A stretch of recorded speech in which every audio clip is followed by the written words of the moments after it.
Enlever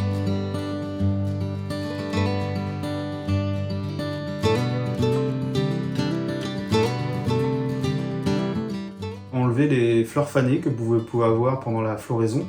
surtout par temps humide, notamment sur les camélias sasanka qui vont fleurir à l'automne. Quand on a un automne plutôt sec, donc ils vont bien fleurir, les fleurs ne vont pas s'abîmer.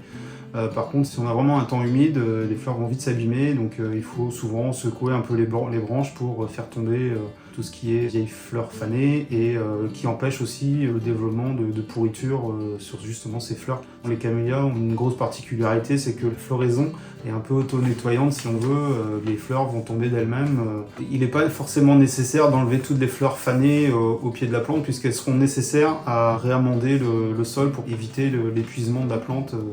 Puisqu'en fait un camélia, quand il fleurit beaucoup, perd beaucoup de substances et toutes les substances sont dans ces fleurs fanées et si vous les enlevez, du coup il ne va pas les repuiser dans le sol.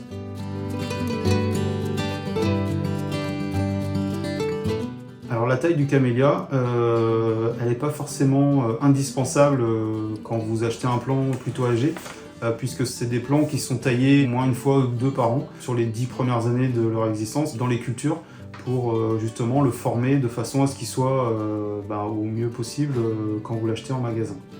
Donc, par contre, si vous devez le tailler, c'est généralement une taille qui se fait après floraison. Le camélia aussi peut se tailler à la cisaille ou tailler dans votre jardin quand vous le formez en haie, mais plus préférable de le faire à la cisaille, c'est plus esthétique que de le faire au taillet, qui laisse plus de marques en fait sur le feuillage.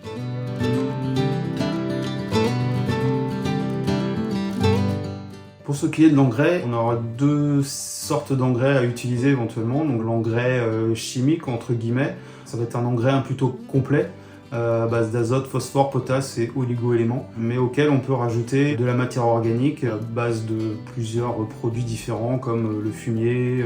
la corne broyée, le sang desséché, donc qui sont des produits plutôt bio, soit uniquement matière organique ou les deux, matière chimique et matière organique.